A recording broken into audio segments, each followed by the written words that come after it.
Some stories begin with a moment of joy, others with a moment of loss. Mine began with a pause, a single decision not to show up when I was expected to. It wasn't an act of spite, but a quiet boundary I had put off setting for far too long. I didn't know then that it would set in motion a year of change, honesty, and slow rebuilding. This is the story of how a single Christmas morning spent alone opened the door to something better. When Michael called, I expected the usual holiday plans, laughter food, and the warmth my late wife loved so much. The kind of phone call where he'd run through the list of dishes we'd make, argue over whether we really needed that extra pie, and ask me to pick up a few things on my way over. That was our tradition, but this time his voice was different, distant, careful, like he was tiptoeing through a minefield. "Dad, I don't think you should come for Christmas this year." For a second, I thought I'd misheard him. My hand tightened around the phone, my knuckles whitening. Oh, any particular reason, I asked, keeping my tone steady. It was the same tone I'd used when he was a boy, and came home with a story that didn't quite add up. There was a pause, too long to be casual. It's just, Catherine thinks it would be better. Less tension.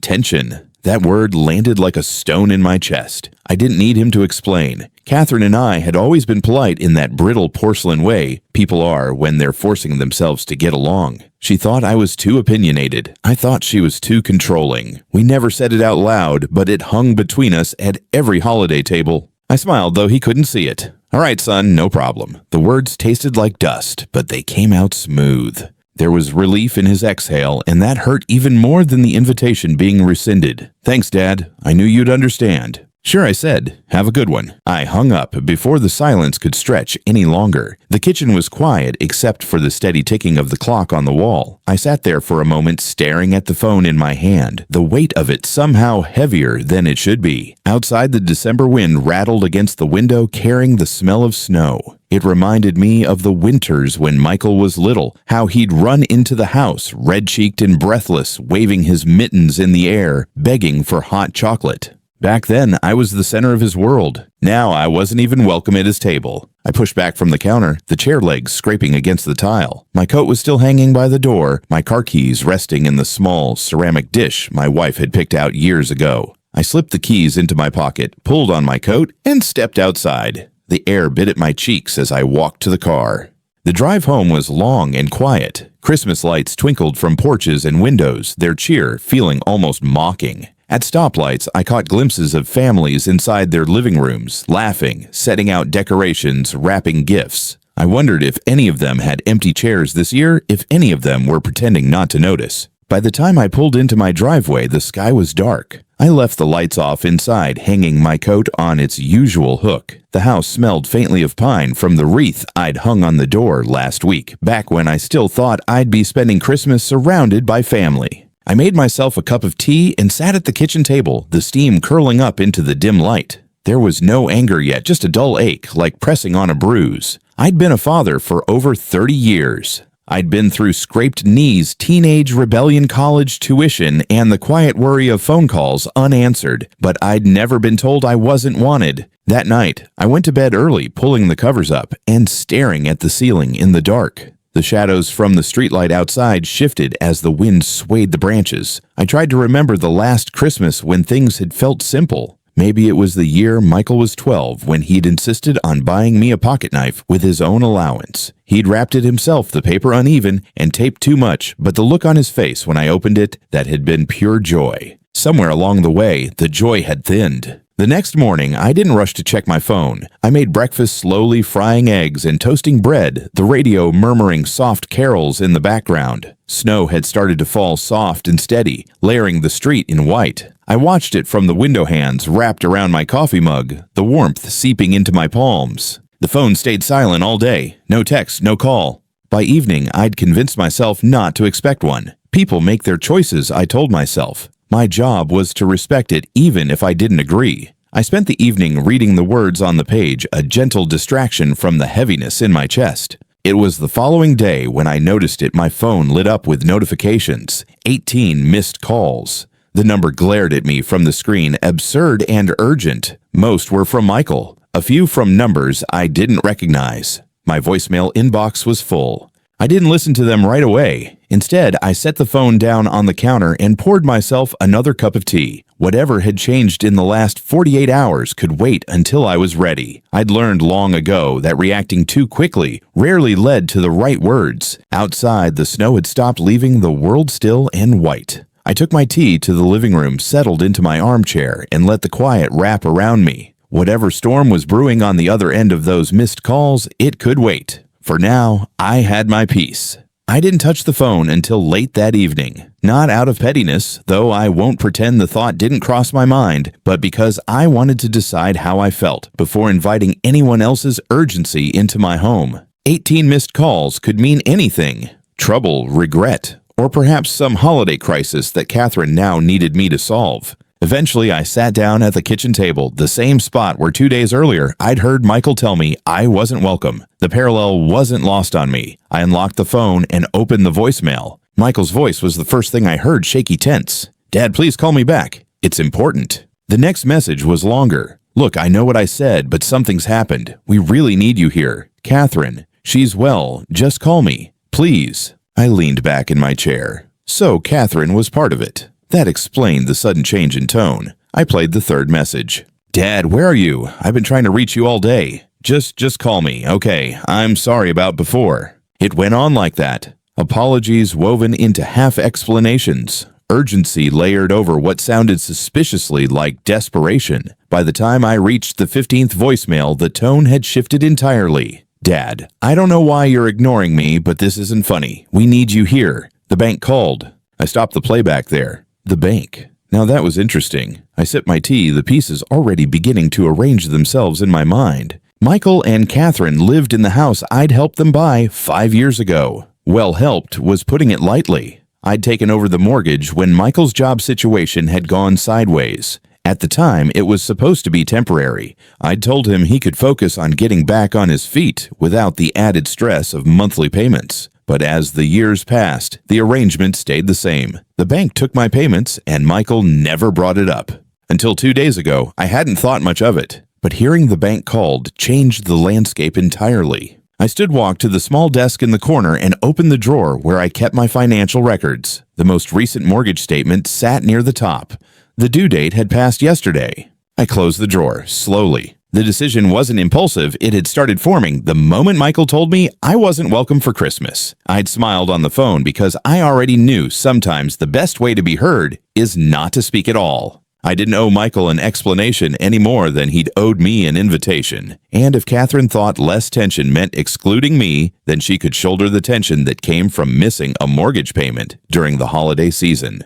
By the time I went to bed, I still hadn't called him back. The next morning, the phone rang again before I'd even had my first sip of coffee. I let it go to voicemail. This one was shorter. "Dad, please. The payment didn't go through. We're in trouble here." I turned off the phone entirely. The day unfolded in quiet. I went about my usual routines, watering the plants, shoveling the driveway, stopping by the small bakery down the street for a loaf of fresh bread. The baker wished me a Merry Christmas. I wished her the same. There was no bitterness in it. The season still had its charm, even if my family had momentarily forgotten it. When I got home, the answering machine, yes, the old landline one, was blinking. Michael again.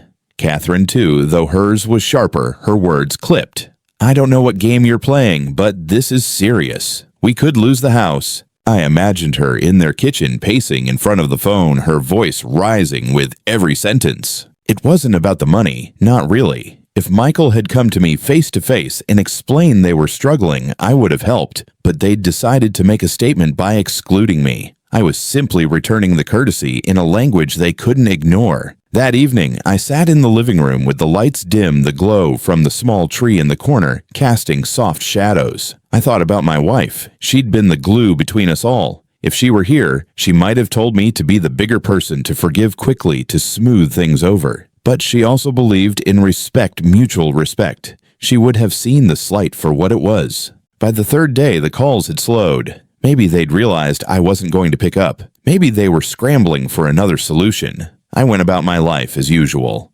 Then on Christmas Eve, there was a knock at the door. Not the polite kind, but the firm, urgent kind that carries through the whole house. When I opened it, Michael stood there, bundled in a coat, his breath visible in the cold air. His eyes were tired, his cheeks flushed from the wind, or maybe from something else. "Dad," he said, his voice lower, now stripped of the confidence it usually carried. "Can we talk?"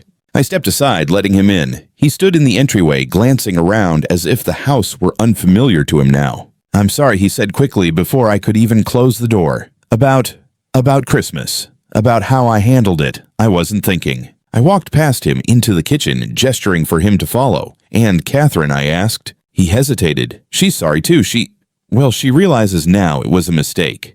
We sat at the table. For a while, he just held his hands together, staring down at them. "The bank called," he finally said. "They said the payment didn't go through. I didn't know you'd stopped it." I took a slow sip of tea. "I didn't stop it. I just didn't make it." His head lifted. "Why?" "Because sometimes," I said, meeting his eyes, "people don't understand what they have until it's gone. And I'm not talking about money." Michael sat back in his chair, the lines on his forehead deepening. He opened his mouth, closed it, then leaned forward again. "Dad, we didn't mean to make you feel unwanted. I was just trying to keep things easy," Catherine thought. I held up a hand. "I know what Catherine thought, and I know what you thought too. But the thing about family is there's nothing easy about it. Not if it's real." He sighed, rubbing the back of his neck. "It's just, she's been stressed, and I didn't want to fight with her about it. I figured you'd understand." "I do understand," I said quietly. "I understand that you chose the path of least resistance with her, even if it meant cutting me out. And that's your right. But it's also my right to decide what I will and won't do for people who treat me like an afterthought." He flinched. "It wasn't like that." I tilted my head. "Wasn't it?" The clock on the wall ticked in the silence that followed. Finally, he leaned forward again. "Dad, we can't afford to miss another payment. If the bank doesn't get it by the end of the week." I set my cup down gently. "Michael, I've been paying for that house for years, quietly, without complaint. And I'd have kept doing it if things had stayed respectful. But when you told me not to come for Christmas, it told me something about where I stand with you and Catherine. So I decided to step back, not to punish you, but to remind you that I'm not just a safety net to be used when it's convenient." He looked down again, his jaw tightening. "So, what do you want me to do, Beg?" I shrugged. "I want you to remember who helped you keep that house in the first place, and I want you to treat me like family because you want to, not because you need something." Michael rubbed his temples. "I get it. I do. I didn't think it would get to this point." "Most people don't," I said softly, "until it does." We sat there for a while, neither of us saying much. Outside, the snow had started again, flakes drifting lazily past the window. Michael's gaze followed them, and for a moment I saw the boy. He used to be the one who used to run to the window on the first snowfall, pressing his nose against the glass. When he finally spoke again, his voice was quieter. "I don't want this to be how we spend Christmas.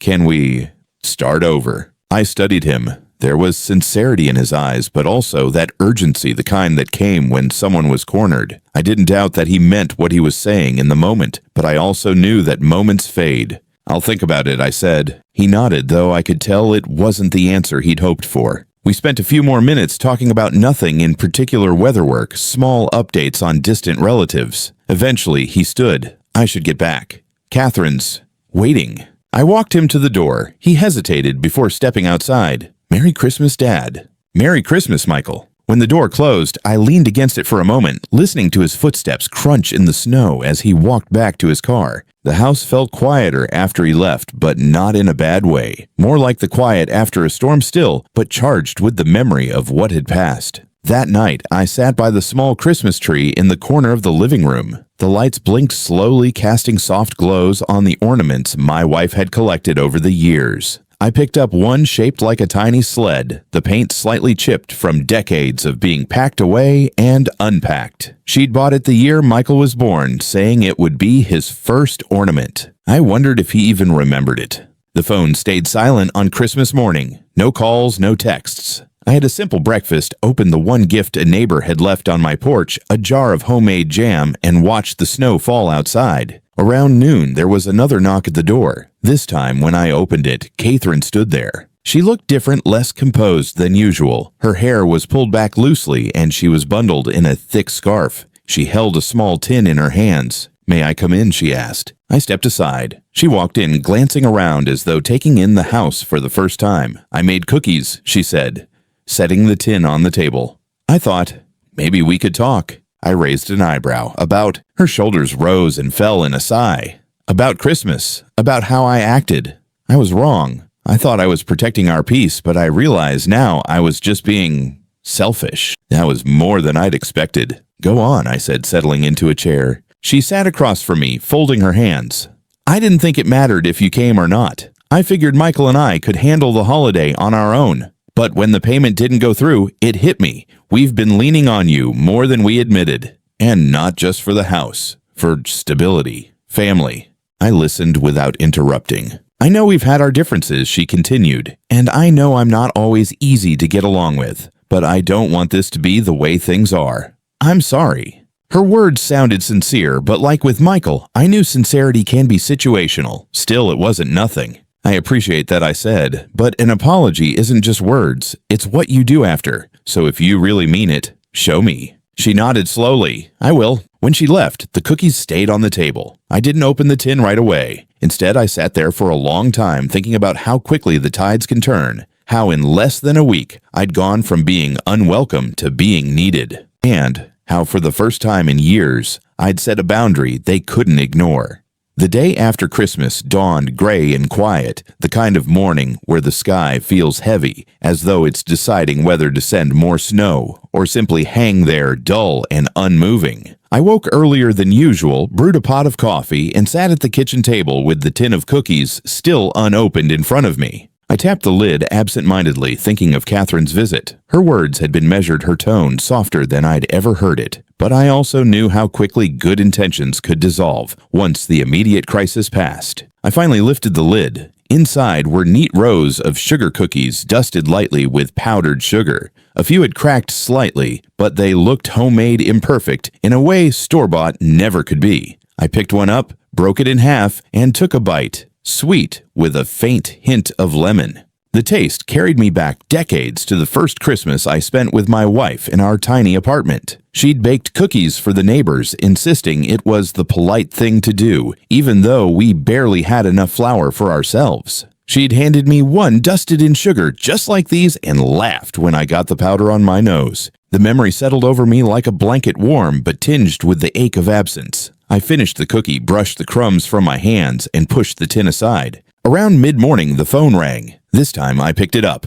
"Dad." Michael's voice was hesitant, as if he wasn't sure I'd answer. "I'm here," I said. "I wanted to thank you for listening to Catherine yesterday. She told me she came over." "She did. And I wanted to say I'm sorry again. I know it's not enough, but I mean it." I let the silence hang for a moment. "I know you do, but you also know that things can't go back to exactly how they were. Not right away." "I know," he said quietly. "I don't expect you to fix everything. I don't want this to be the start of us drifting apart." His words were careful, but I could hear the fear beneath them. I thought about how many times I'd chosen to overlook little slights in the past, telling myself it was better to keep the peace. Maybe that had taught him that my patience was endless, that I would always be there, no matter how I was treated. "I'm not going anywhere," I said finally, "but I'm not going to pretend this didn't happen. We'll take it one step at a time." There was a pause, then a faint sound of relief in his voice. "Okay, one step at a time." After we hung up, I bundled up and stepped outside. The air was sharp, carrying the clean scent of snow. The neighborhood was quiet, save for the occasional scrape of a shovel against concrete. I walked down to the end of the block, then turned toward the small park my wife and I used to visit. The benches were half buried in snow, and the swings swayed gently in the cold breeze. I sat for a while, watching my breath drift into the air. It struck me then how much of life is about knowing when to give and when to hold back. For years, I'd given without asking for anything in return, not even respect. But the moment I withheld something, the balance shifted. I wasn't proud of the satisfaction it gave me to see them scrambling, but I was proud that I hadn't folded the moment they showed up at my door. On the walk back, I passed the post office. The window display featured cards and letters in bright envelopes, some with glitter, others with careful calligraphy. I thought of the last card I'd received from Michael and Catherine 2 years ago, signed with just their names. No note, no sentiment, just "Merry Christmas, Michael and Catherine." When I got home, I made myself another cup of coffee and sat by the tree. The lights blinked softly, and I realized I hadn't played any music all week. I turned on the old stereo and let a familiar carol fill the room. The sound seemed to lift the weight from the air, if only slightly. In the days that followed, Michael called once or twice, keeping the conversations light. Catherine didn't call, but she sent a text thanking me for understanding. I didn't reply right away. Not out of spite, just to remind myself that I wasn't obligated to respond on their timeline anymore. By New Year's Eve, the mortgage was still unpaid. Michael hadn't brought it up again, and I didn't either. I suspected they'd found a way to cover it for now. Maybe a loan, maybe help from Catherine's side of the family. Either way, it wasn't my responsibility anymore. That night, as fireworks cracked faintly in the distance, I stood by the window, watching the snow glow under the streetlights. I thought about the coming year, about what I wanted it to look like. For the first time in a long time, I felt like I had a choice. Not just in how I spent my time, but in how I allowed others to treat me. The next morning, I took down the tree, carefully wrapping each ornament and placing it back in its box. When I reached the little sled, I held it for a long moment before putting it away. Maybe next Christmas, I thought it would hang in Michael's house again. Maybe, but only if the invitation was real. January settled in with its usual stillness, the kind that seeps into the bones and makes every day feel slower than it is. The holiday lights disappeared from the neighborhood one by one, leaving bare porches and the quiet hum of furnaces. I found comfort in the routine morning coffee, a slow walk to the mailbox evenings with a book. For the first time in years, I didn't feel that restless obligation to check on Michael and Catherine every few days. The silence between us wasn't hostile anymore. It was deliberate. A pause. Space for everyone to sit with what had happened. One Wednesday afternoon, as I was fixing a loose cabinet hinge, the phone rang. Michael's name lit up the screen. I let it ring once before answering. "Dad," he began, "I wanted to give you an update." "Go on." "We managed the payment. It was tight, but we got it in on time." I'm glad to hear that, I said, keeping my voice neutral. "I know you probably think I only call when there's trouble," he continued, "but that's not what this is. I just wanted you to know we handled it." "That's good, Michael, really." There was a pause, as if he wanted to say more, but wasn't sure how. "Catherine and we've been talking. We think we owe you more than just apologies. We want to do something, maybe have you over for dinner next week." I leaned back in my chair. "Dinner sounds nice. But let's not make it about owing me anything. If we do this, it's because we want to spend time together, not because there's some debt to pay." "Agreed," he said quickly. "Just bring your appetite. Catherine's planning the menu already." I smiled faintly. "We'll see." When I hung up, I felt a flicker of something, hope maybe, but I kept it tempered. I'd learned enough in my life to know that reconciliation isn't a single event. It's a process, and it only sticks if the change is genuine. The following days were uneventful. Snow came and went, layering the streets in white, then melting into slush. I spent time reorganizing the garage, finding things I'd forgotten I owned. In a dusty box, I discovered an old photo album. Flipping through it, I saw Michael at 5 years old wearing a paper crown from a Christmas cracker, grinning with crumbs on his chin. Another photo showed him in his teens, lanky and awkward, standing next to me as we cut down a Christmas tree. I paused on that one. My wife had taken it, laughing at how much trouble we'd had getting the tree to fit in the stand. The memories were sharp, but not painful, more like well-worn stones smoothed over time. I closed the album and set it aside, making a mental note to bring it to dinner. When the evening came, I drove to their house slowly, the tires crunching over patches of ice. The driveway was clear and warm light spilled from the windows. Catherine opened the door before I reached the steps. "Come in," she said, her tone warmer than I expected. Inside the table was set neatly, candles flickering in the center. The smell of roasted chicken filled the air along with something sweet, apple pie maybe. Michael emerged from the kitchen, wiping his hands on a towel. "Glad you made it," he said, and for once it didn't sound like a courtesy. Dinner was easy. Conversation drifted from small updates to old stories. Catherine asked about some of my recipes, and Michael laughed at a memory of us getting caught in a snowstorm on the way to buy a tree. I noticed that no one mentioned the mortgage or Christmas morning or anything that could sour the mood. After dessert, I pulled the photo album from my bag and set it on the table. "Thought you might like to see these." Michael flipped through the pages, smiling at some pictures, shaking his head at others. Catherine leaned over his shoulder, asking questions about where certain photos were taken. When they reached the picture of the too big tree, Michael laughed. "I remember that. Took us 3 hours to get it straight. And you swore you'd never help me with another tree again," I reminded him. He smirked. "Guess I broke that promise a few times." We lingered over the photos until the candles burned low. When I stood to leave, Catherine walked me to the door. "Thank you for coming," she said. "It meant a lot to us." I nodded. It meant something to me too. The drive home was quiet, the streets nearly empty. When I pulled into my driveway, I sat in the car for a moment, watching my breath fade in the cold air. The evening had been good, better than I expected, but I knew it was just one evening. The real test would be in the days and weeks ahead. Inside, I set the photo album back on the shelf and turned on the lamp in the living room. The house felt warmer somehow, though nothing had changed. Maybe it was just me. I poured a small glass of whiskey and sat in my chair by the window. The snow outside glowed under the streetlights, each flake catching the light before it settled. I thought about how easily I could have gone to that Christmas dinner weeks ago, pretended nothing was wrong, and spared us all the discomfort. But if I had, nothing would have changed. Sometimes I realized love isn't about smoothing things over. Sometimes it's about standing still, even when it's cold, and letting others come to you. The weeks that followed were an exercise in quiet observation. I didn't rush to call Michael, nor did I avoid him. We spoke now and then, brief conversations about the weather, a recipe, a TV show we'd both watched. Nothing heavy, nothing that tugged at old wounds. I began to notice subtle changes. He was quicker to ask how I was doing, slower to steer the conversation back to himself. Catherine sent a few messages, too simple ones like photos of the dog curled up in the snow or a snapshot of the pie she'd baked on a random Tuesday. It wasn't a flood of affection, but it was a start. One evening in early February, Michael called. "Dad, we're thinking about hosting Easter this year. Would you come?"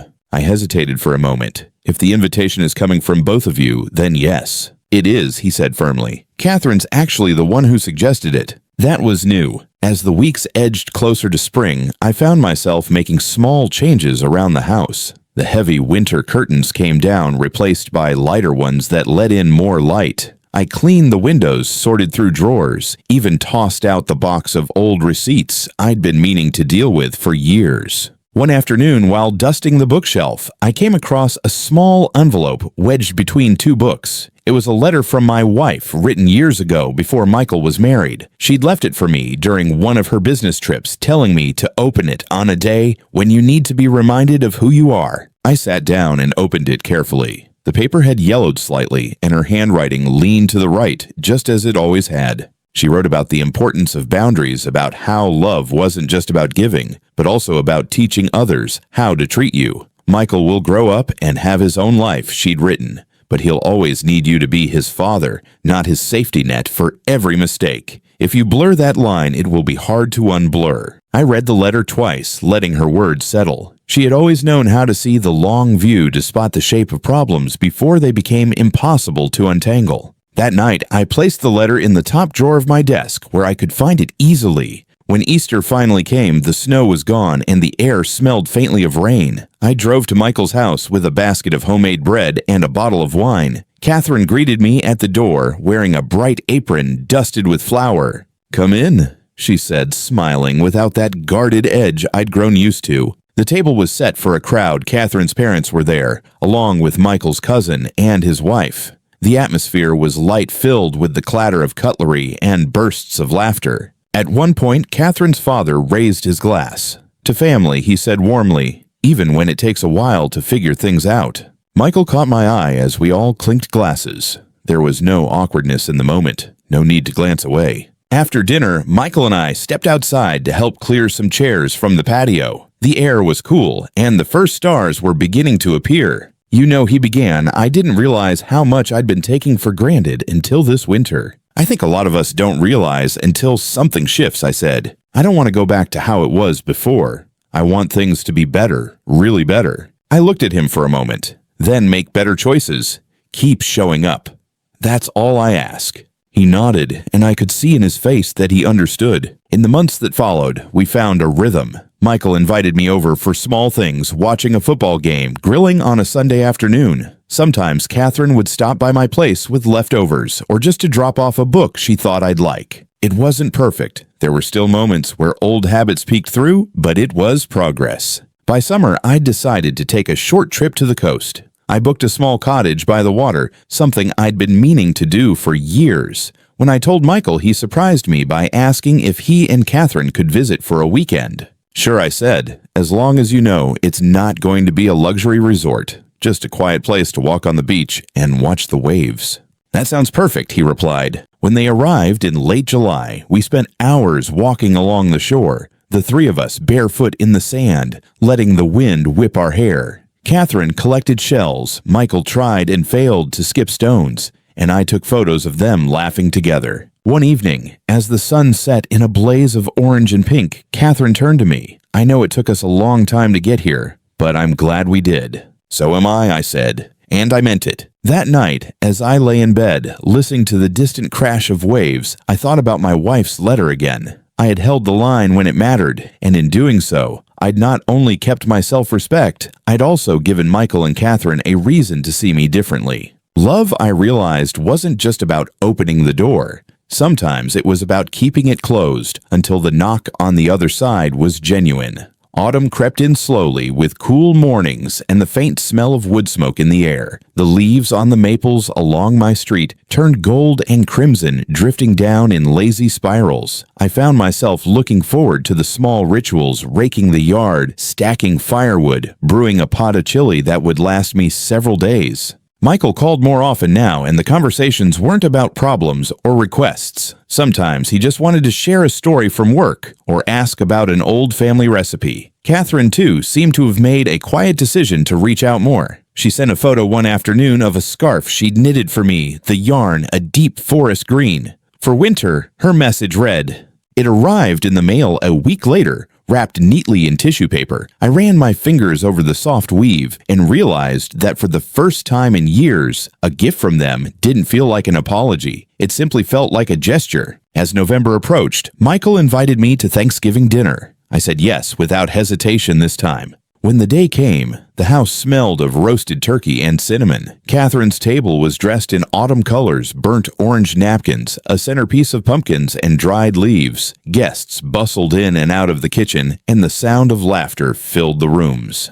Dinner was lively. Michael carved the turkey with a grin. Catherine served slices of pie, and I found myself seated next to her father, discussing fishing spots along the river. There was no tension, no careful avoiding of certain topics, just a steady hum of warmth. After the meal, as we lingered over coffee, Catherine placed a small box in front of me. "Open it," she said, smiling. Inside was a framed photo from our summer trip to the coast. The three of us standing ankle-deep in the surf wind in our hair, all of us laughing at something just out of frame. "I had it printed," she said. "Thought you might like to have it." I looked at the photo for a long moment. I do, very much. Later, when most of the guests had left, Michael walked me to the door. "You know," he said quietly, "I think this is the first year in a long time that Thanksgiving felt whole." "Maybe because we've all been doing the work," I replied. He nodded. "I'm glad we didn't lose each other, Dad." "So, am I said, and I meant it." December arrived with a dusting of snow, and holiday decorations began appearing in the neighborhood. I didn't put up my tree right away. I waited until the second week, wanting to take my time with it. When I finally brought the box down from the attic, I unwrapped each ornament slowly, letting the memories tied to them drift through my mind. The little wooden sled, of course, was the last to come out. I held it in my hands, turning it over carefully. This year, it didn't feel like a relic of something lost. It felt like part of a story that was still being written. On Christmas Eve, Michael called. "We'd like you to come over tomorrow morning. No pressure, but it would mean a lot to us." "Are you sure?" I asked. "Absolutely." So on Christmas morning, I bundled up, placed the tin of cookies I'd baked on the passenger seat, and drove through the quiet streets. The snow was fresh, the air crisp. When I arrived, the front door swung open before I could knock. "Come in," Catherine said, her voice warm. Michael appeared behind her, grinning. The living room glowed with the light of the tree presents piled beneath it. A familiar ornament caught my eye, the little wooden sled hanging front and center. "I thought it should be here this year," Michael said when he saw me looking. I felt my throat tighten. "It's in the right place." We exchanged gifts, shared coffee and pastries, and for the first time in years, the morning felt effortless. There was no undercurrent of resentment, no unspoken tension, just the quiet joy of being together. At one point, Catherine handed me a small envelope. Inside was a handwritten note. "We wanted to put this in writing," she said, "not because we think words fix everything, but because we want you to know we mean it." The note was simple: "We love you, we respect you, and we are grateful for you. Always." I read it twice before looking up. "Thank you," I said quietly. The rest of the day passed in easy conversation and shared laughter. When I finally drove home that evening, I felt lighter than I had in a long time. Back at my house, I placed the note in the same drawer where my wife's letter rested. 2 messages years apart, both reminding me of the same truth: love isn't about erasing the past. It's about choosing day after day to show up differently than you did before. That night, as I sat by my own tree, the lights casting a soft glow across the room, I realized something. The choice I'd made last Christmas not to show up, not to smooth things over, had been the catalyst for everything that followed. It wasn't easy. It wasn't without doubt. But it had been worth it. Sometimes holding the line isn't the end of a relationship. Sometimes it's the beginning of a better one. The new year began quietly without fanfare. Snow blanketed the streets, muffling the world into a kind of peaceful stillness. I found myself settling into a life that felt steadier than it had in years, not because it was filled with grand gestures or constant contact, but because there was a mutual respect now, a balance we'd fought hard to reach. Michael and Catherine didn't call every day, and I didn't expect them to. We had found a rhythm one that allowed space without creating distance. When we did talk, the conversations felt purposeful. We shared updates, small joys, and sometimes just a moment to check in.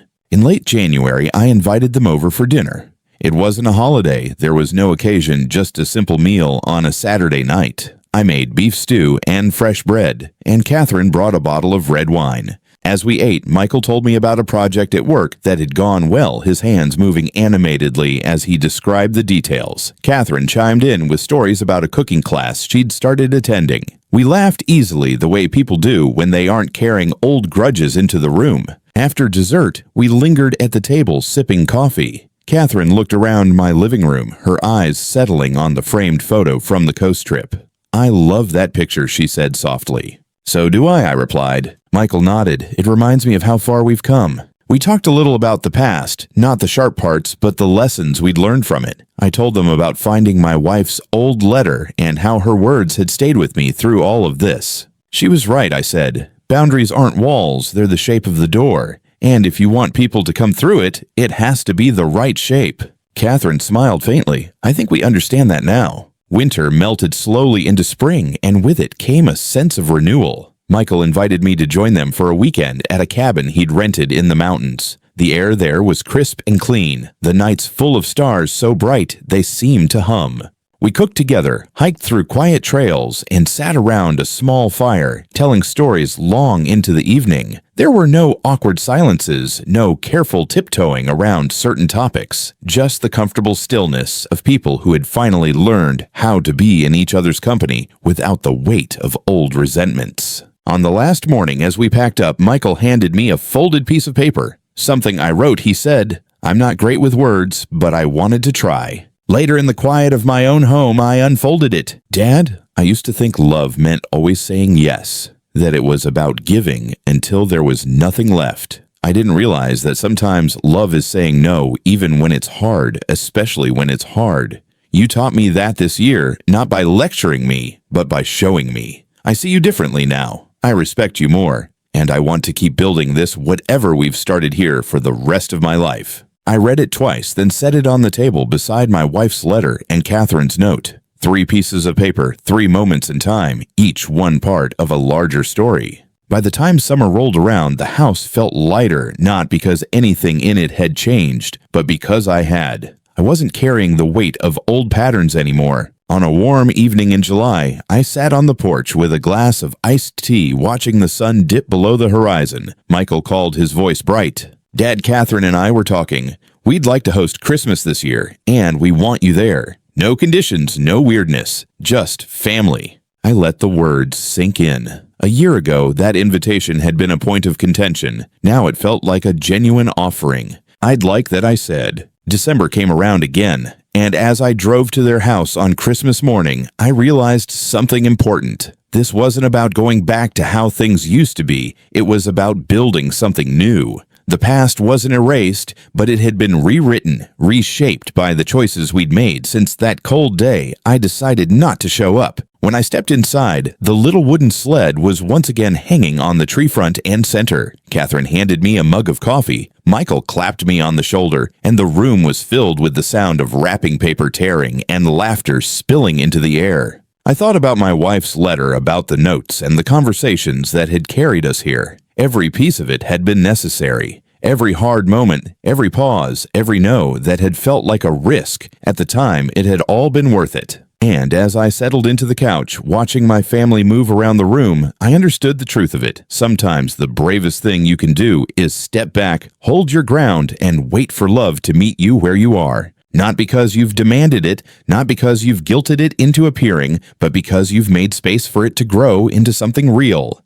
That morning, surrounded by the sound of voices I knew by heart, I realized we'd finally made it there, and we weren't going back. A year earlier, I thought keeping my distance might cost me everything. Instead, it gave me the space and the courage to rebuild something stronger. If my story leaves you with anything, I hope it's this: boundaries aren't the end of love. They're the beginning of a healthier kind of it. Thank you for spending this time with me, and for listening to my journey. Wherever you are and whoever you spend it with, I wish you peace, warmth, and the courage to stand in your truth. If you enjoyed this story and want to hear more heartfelt journeys like mine, don't forget to subscribe to the channel, give this video a like, and share it with someone who might need it today. Until next time, take care of yourself, and I'll see you in the next story.